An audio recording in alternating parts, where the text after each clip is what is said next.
Olá pessoal, bem-vindos a mais uma aula do Teoremas e nos próximos minutos falaremos sobre coordenadas polares, esféricas e cilíndricas.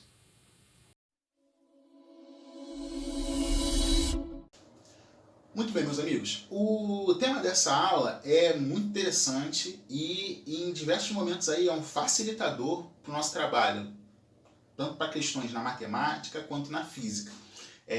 Veremos agora sistemas de coordenadas que servem de alternativa para o sistema cartesiano que a gente já trabalha naturalmente há muito tempo, né? Bem nos primeiros anos escolares aí, você começa a estudar o posicionamento, certo? Você vê sistemas coordenados, seja na geografia, seja na matemática, você vê isso aí.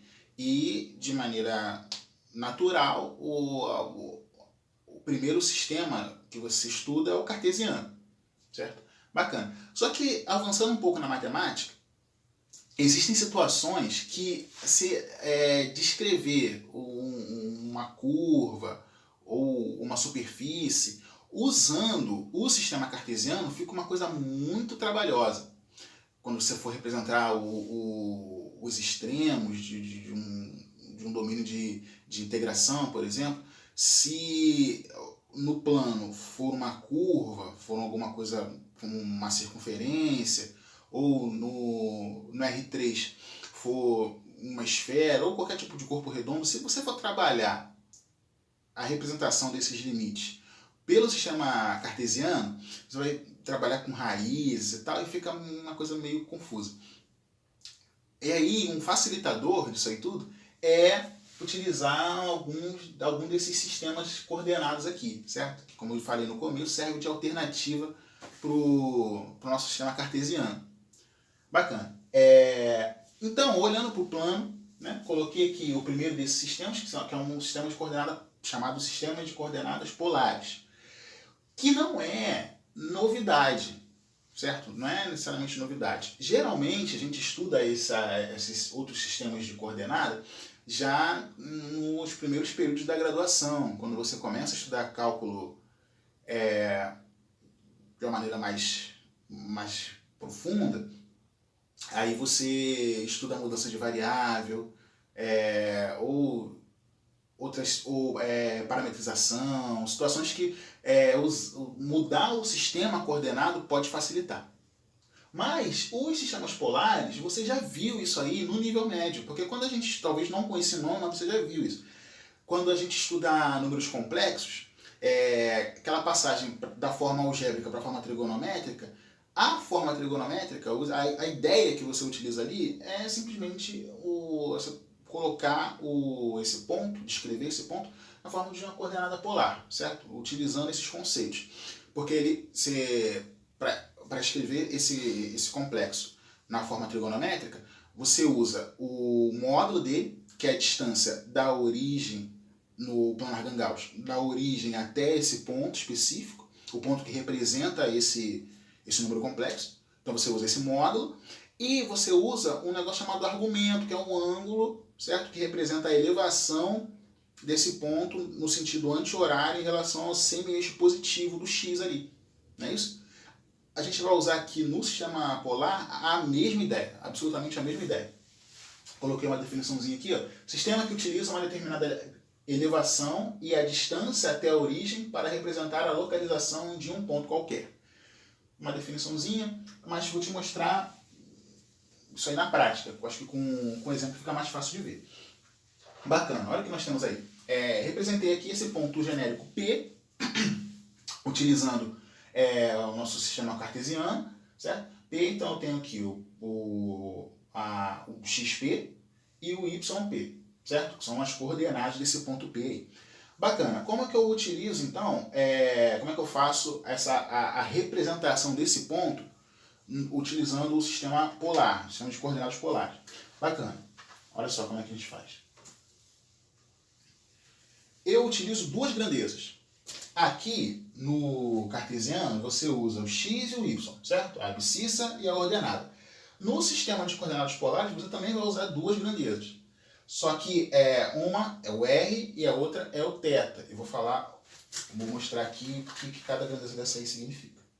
Bacana, ó. eu vou traçar um segmento aqui que vai da origem desse plano, desse sistema aqui, coordenado, até o ponto P, certo? Tracei um segmento. Bacana. Esse segmento tem um certo valor, né? Tem um tamanho. Eu vou chamar esse valor de R, tá? R. Bacana. E aí, eu vejo que a partir do semi-eixo positivo do X, eu fiz uma elevação, né? Até chegar nesse ponto P. Essa elevação, esse argumento, eu vou chamar de θ. E esses são os dois valores, as duas grandezas que eu preciso para representar esse ponto P no sistema de coordenadas polares. Certo? Eu vou representá-lo dessa maneira. No sistema de coordenadas polares, esse ponto P é representado por essa distância específica, R, e pelo esse ângulo que eu defini nessa elevação do segmento que vai da origem até o ponto P. Θ. Repare que pontos que se posicionam a uma distância R da origem, eu tenho infinitos, certo? Se eu fixar apenas o R, eu formo aqui uma circunferência, certo? Bacana. Pontos que apresentam essa elevação, comparada com o semi-eixo positivo, eu tenho também infinitos. Se eu fixasse só o θ, eu teria um segmento de reta. Certo? Vamos embora. Bacana. Agora, juntando esse R, essa distância, com θ, que é essa elevação, eu só tenho esse ponto, apenas o ponto P. Bacana? Coisas interessantes a se falar é que esse θ, obviamente, ele varia de 0 a 2π, né? Porque se eu desse várias voltas aqui, o que eu ia formar seriam apenas ângulos côncavos, né? Arcos côncavos que teriam o mesmo valor de seno e cosseno e tal, então eu posso representar simplesmente nessa primeira volta. Bacana? Então de 0 a 2π. E o R sempre maior ou igual a 0, certo? Não tem valores negativos.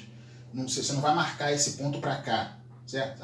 Se você quisesse marcar um ponto que fica no terceiro quadrante e a uma mesma distância R, o que eu ia fazer é marcar abrir mais esse θ, certo? Abrir o θ e botar a mesma distância R. Bacana? Beleza. E aí, qual a relação que eu formo com o X e com o Y? Eu tenho aqui, olha que bacana, um triângulo retângulo. Beleza. E aí, é fácil de ver que o tamanho desse cateto aqui, ó, é o YP. E o tamanho desse cateto aqui é o XP, certo? Então, ó, uma relação direta que eu tenho fazendo uma conversão, analisando uma relação com o sistema polar e o sistema cartesiano, é que eu fico que o XP, só o X, entende? Então eu usei o XP para ser genérico. Vai ser equivalente ao R cosseno de θ, enquanto que o YP é equivalente ao R seno de θ. Certo? Bacana. Coloquei aqui do lado uma questãozinha de exemplo para mostrar como que a gente trabalha com essa conversão, com a passagem do sistema cartesiano para o sistema polar. Certo? Olha que interessante. Pedi para você escrever esse ponto aí, ponto bem normal, ó, vamos aqui, que vai dar valores simples aqui para o P e para o θ. O ângulo A, esse ponto A, que é 3 e 3 raiz de 3, certo? A abscissa vale 3, a ordenada vale 3 raiz de 3. Pedi para escrever esse ponto aí no sistema de coordenadas polares. Bacana. Olha aí. Traçando aqui então, ó, da origem até esse ponto A,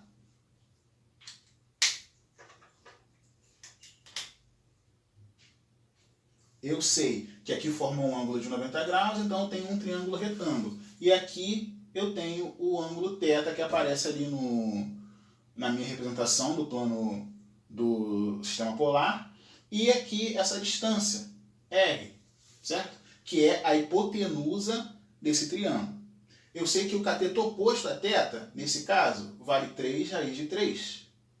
Enquanto que o cateto adjacente a θ vale 3, certo? E aí, posso fazer de maneira simples. Olha, quero descobrir o θ primeiro, certo? Qual a relação que eu posso usar? Eu sei que a tangente de θ vai ser cateto oposto a θ dividido pelo cateto adjacente a θ. 3. Não é isso? Posso simplificar ali o 3, né? Ó, 3 com 3, eu fico que a tangente de θ é igual a raiz de 3. Aí fica bacana. Qual é o ângulo agudo, certo? Estou analisando aqui um ângulo agudo. Qual é o ângulo agudo que tem tangente igual a raiz de 3? Lembra daquela tabelinha lá dos ângulos notáveis? Eu sei que o θ que tem essa tangente é o 60 graus, certo? Então já achei o argumento, certo? 60 graus. Agora, para achar esse R, simples, posso fazer Pitágoras, certo? E descubro o R. Usando o teorema de Pitágoras, eu sei que hipotenusa ao quadrado é igual à soma do quadrado dos catetos. Não é isso? 3 ao quadrado mais 3 raiz de 3 ao quadrado. Bacana? Fazendo essa conta aí, ó, fica R ao quadrado é igual a 9 mais 27. Fica R ao quadrado é igual a 36. Então, eu sei que esse R aí é igual a 6. Lembrando que o R é o tamanho, né? Então, ele não pode ser negativo. Então, já tenho R, já tenho θ. Esse ponto A eu posso representar no sistema de coordenadas polares como sendo o 6, 60 graus. Certo? Bacana? Dessa maneira, eu tenho uma forma fácil de representar esse ponto e uma alternativa interessante para o sistema cartesiano.